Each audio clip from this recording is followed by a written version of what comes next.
Welcome to another episode of The Real Culture. It's your main man, A.D. Green, and I'm here with my co-hosts, John Allen, Vic, Wayne Maestro, Lauren Nicole, and we in here, man, we come to bring that fire, man, the real culture. Now let's just get into it right now, man. It's a whole lot going on in this world, so we finna just go and just have a round table discussion. What's up, John, man? Talk to us. Man, let's get into it. One night in Miami. You checked it out? Yep, I did. What'd you think about it? It was pretty good. Who was your favorite character, Lord Nicole? Muhammad Ali. Okay, the greatest. Yes, fighter. Okay. Why Very you like strong him? character. You know, seemed like he was kind of by himself a little bit, but pretty strong. I give Okay. him that. What about Now, you, ask me that AD? question. Who was your favorite? No, I'm Malcolm X, man. You know, I'm Detroit Red. You know, Malcolm X, man. First of all, I got to applaud Regina King for her artistry work. You know, for her, she paved the way as far as like everything that she went through is in her actress career. She's a stand-up actress, man, and for her to get an opportunity, she's a Oscar nominee and winner. So, man, for Regina King to produce that movie and bring those characters in and make it all work like that, man, that was a beautiful thing. Oh, yeah. So, yeah, it was a Black beautiful Girl movie. Magic. So, yeah, Malcolm X, he did his thing on that, man. What you think, man, Malcolm X? I'm always go with Malcolm X because, I mean, he was the orchestrator. He was a thinker, and, you know, he was the least talented guy in the group, in the room, but at the same time, he was the most talented.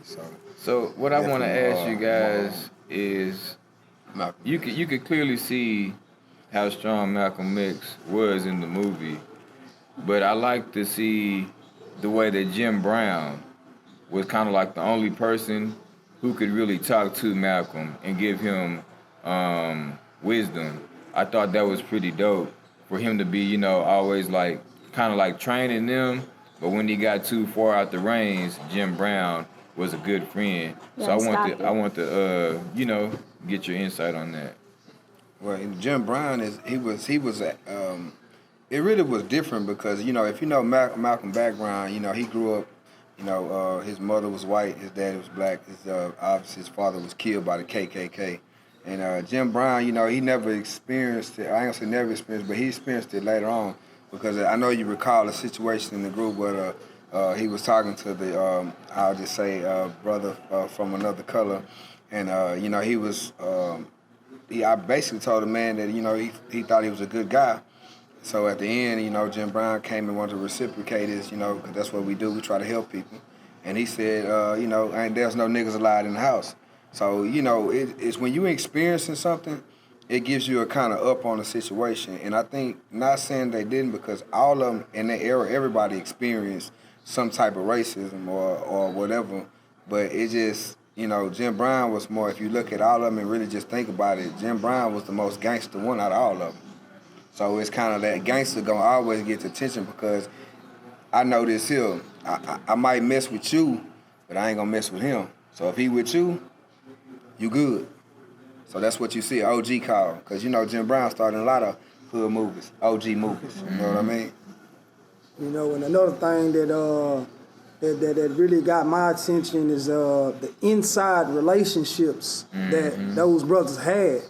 Because a lot of times, you know, we'll never know that Malcolm X, you got Jim Brown, you got Sam Cooke, and you got Muhammad Ali. All of those, we would have never known that those were good friends in those last moments.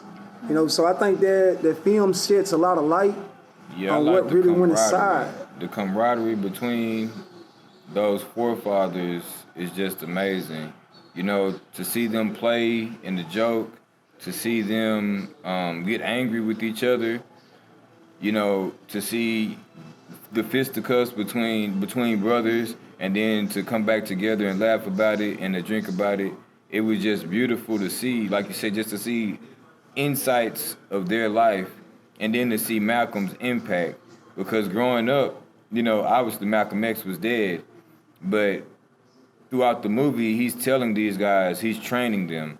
I'm training you guys to be weapons tools to push the African American community forward. And they didn't understand it at the time, but he was trying to tell them, you know, and that's why he was on Sam Cooke so strong in the movie. And that's what I got out of the movie. He's telling him, Sam, you're the richest. Sam, you're the singer. A singer can touch everybody. Yeah. You know, you have the strongest message. You have the strongest power. And by him being the strongest, he also died first. He was the one that died first out of the four. And to chime in on that, that part in the movie where they were all in that room together, it was like, it was heated, you know, for them to be conversating about one another, and for Malcolm X to state to Sam Cooke, hey, bro, you performing for these white folks, but you need to be, you know, going back to your black community because you letting them down just to perform for, you know, them. And they ain't showing you love like you supposed to be getting it, but you have your black folks you need to be preaching to. So and he was doing so much in music as far as royalties and rights, putting on other artists. Man, at the time, though, it's all a trend. He had to. Sam, see what it is, man, you got to understand the times that was going on. Black people was searching for a situation, man. We was trying to claw and fight. You see how when a man went to the club, when the first initial reaction, when they seen it was a black dude, they got up and left. It's like now when you look through the eyes and try to see and try to decipher moves, first of all, they wasn't as educated as we are now. And second of all, times were different because you just couldn't walk in and say, oh, I'm Sam Cooke and you're going to get in. Because you got to look at what they did to Sam Cooke when they killed Sam Cooke. All them leaders was basically, a couple of them died naturally, but they was all murdered because they been watching them because in the show you saw J. Edgar Hoover, they been watching all of them because anytime you rise up, black people are considered a threat. So we a hate group, you know what I'm saying? But the KKK is a religious one. But we'll talk about that in another episode.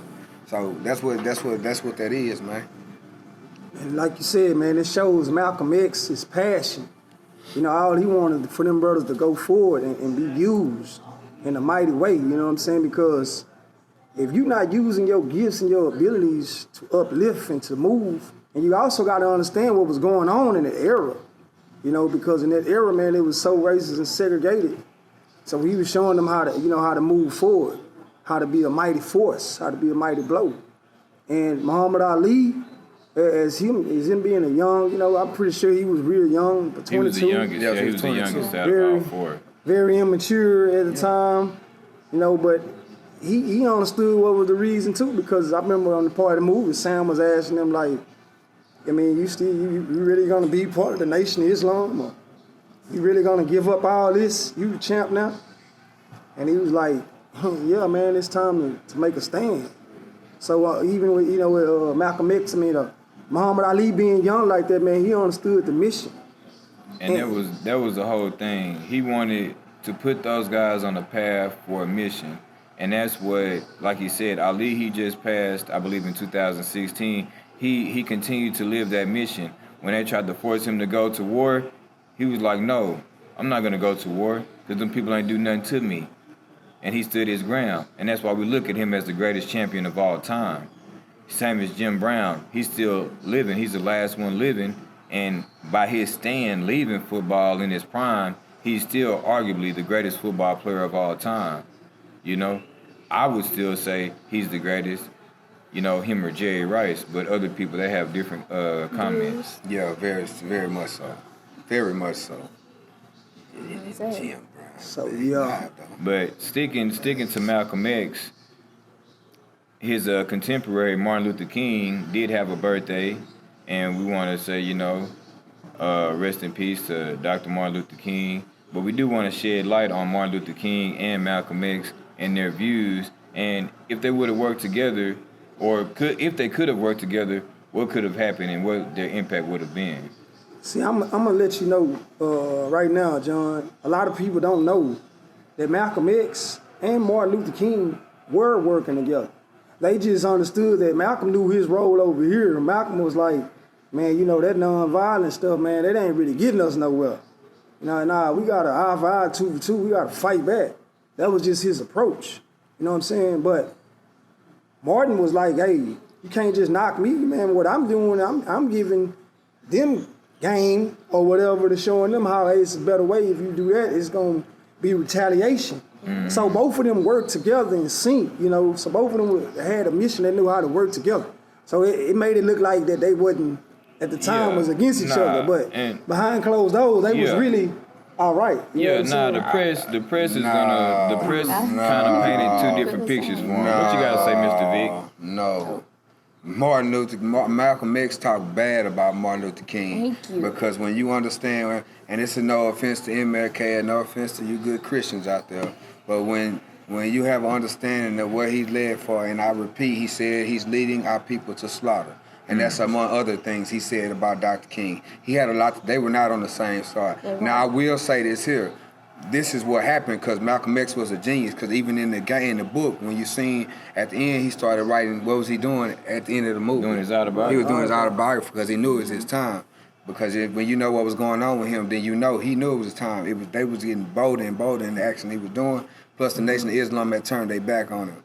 They was now on the same team. But what Malcolm X did was he went to Martin Luther King and he had a talk with him, and he told him that what I'm gonna do is they painted a picture of me that I'm such a bad guy. But I'm gonna make me look so bad that they're gonna turn to you for an answer. That's what Malcolm X did, and he got killed right after they had that conversation. But the thing about Martin Luther King is, and I'm gonna be honest with you, because I'm pro Malcolm X, but I understand this too because we all been lost in the struggle. He was just doing the best that he could in the situation he was handled because that's what he felt was the thing to be. But in actuality, a lot of our people got killed in that movement because a movement is never gonna save us. That's what Malcolm knew. That's why Malcolm was so against it when he sat back and looked at it when they did the March on Washington. Malcolm X mocked him. That's what I'm saying. Dr. King, but it wasn't like.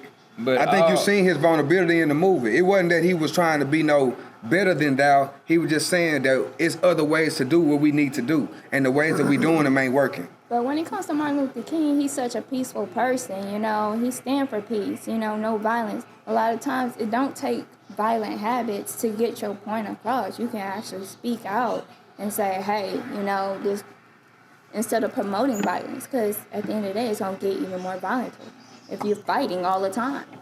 I don't think nobody promoted violence. I don't think Malcolm X his whole thing's enemy necessary. That means defending yourself and gaining insight. Yeah, he was just tired of getting dogs attacked on him and getting beat down. Yeah. And that's understandable by any human being. The thing about Martin, he opened up doors economically for so many other people, just showing the Caucasians that, hey, there's safe black people out here, you know. There's black people out here that want to do business.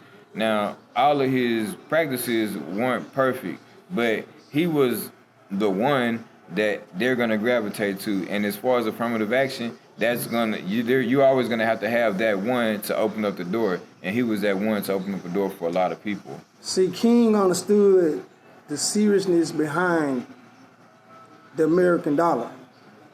Economically, he understood that, hey, if you boycott and redistribute the hate by not supporting them economically, then we can get answers. And I think Farrakhan and a lot of those right now, the brothers that's in the nation, they to this day still use that tactic. So King struck back like, and I'm Malcolm X too. I'm a Malcolm X fan, but King struck back like that. He knew that if you can hurt them by not supporting they, economically revenue, we gonna stick together. That's one thing I always admired, and that's something that they showed also in the movie let me about ask this the question. nation.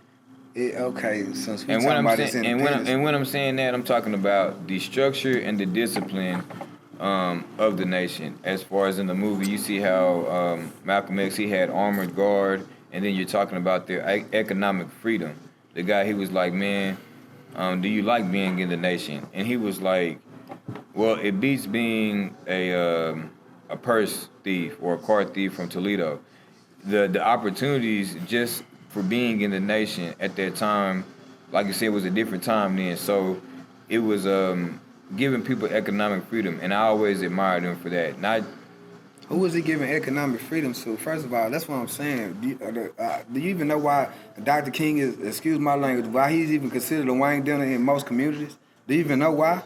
That's the first question you got to ask yourself. Why? Because his whole movement was funded by white people. So when you think about it, ain't no economic freedom when you doing business with the people that you sound about economic freedom against. You in the same boat. That's why in the end, when he got to the I Am a Dream street, he knew he wasn't gonna reach it because he said it many times. He knew what he done. He made a mistake. He led his people down the wrong road. He knew exactly what it was, man. Ain't no economic freedom because we ain't gonna have no economic freedom because this is America. This is America, and when it's spelled, it's not no C. It's 3 Ks, man. This is America. Ain't gonna be no dominance. Black Tulsa, anytime we get anything going, they stop it. So there'll be no economic freedom. He should have worked with Malcolm X more. There was no working with him. How can you work with somebody when first of all your time is limited? How long did Malcolm X do here? Was he in the ministry? The thing about it was that 4 years. all of them knew that they stood for a purpose, and they already knew their time was coming. So they was willing to sacrifice and die. If I got to be the voice, and I'm gonna be that voice, I'm gonna be the one to take that bullet. Especially Malcolm X. Malcolm X in his last days, he didn't want to fight no more. He knew that somebody inside crossed him out. He knew what time it was. Yeah, he knew the feds was watching him. The thing about it was he was ready to go. He was ready to stand for something instead of falling for nothing. So all of them was really great leaders and was able to make a movement. Because till today, it's still, man, it's just a lot of things that we always gotta fortify their legend as in time, man, because we wouldn't be where we are today alive without those brothers, man. So definitely some good brothers, man. And that's true. And we need people like that today. I know my man Vic, he's a big Nipsey Hussle fan, and it seems like every time somebody gets close to that mark, as far as being an African American leader, touching a Malcolm X or a Martin Luther King status, they get gunned down. Taken out. You know, a la Tupac, you know, going, like I said, Nipsey. So it's like, who's going to be that next figure? Great question. You know, who's gonna be that next figure? Do you see anybody who could do something like that? As far as right now, I don't. I really don't see nobody to take that stand. You know, I feel like a lot of people gotta grow to get to that point and know what we face and what we're looking at and what we're dealing with in life. I think people are trying, like Cube, he got a lot of flack for people that were like, well, he had a presentation and he was talking to Donald Trump and that was like he shouldn't be dealing with Trump. Well, Ice Cube was really just trying to do something for Black America with whoever the president was gonna be, either Donald Trump or Joe Biden. He's just trying to get something done for Black America. What you saying? You felt like that was a good move? That what you saying? At least the man is trying. I hear you, man. I hear you. Hey, man, come up with a real plan, then tell me you're trying, man. Coming up with some old BS, man, I ain't trying to hear that. That's why his clause got rejected. Because first of all, you saying black people going to the highest bidder, I got a problem with that. That's first of all, if you want to make anything right, give me my 40 acres and my mule, and we can start there. And then we'll go back to the money that I owe for what my people did. That's where we can get this right. Because other than that, So who should it be? Should it be an actor? Should it be a politician? Should it be, a musician? Should it be somebody like LeBron James? Who do you think will be the next black leader? It has to be the ones with a lot of power on their platform. It has to be, like he told you in the movie, Sam Cooke, you got a voice. You're able to talk to the world, and if you say the right things, the world will listen to you. It's power when you speak. But it's all about saying the right thing. And me personally, even and I'm an artist, and I had to learn that I need to start putting some things out that'll live a lifetime. I'm able to touch somebody's life. You never know what they're going through, but my lyrics can maybe lift you up and make you go ahead and see. And then Tupac was very great at that. But we're gonna come back after this break, and we're gonna come back and get back to it. This is the real culture. Yeah.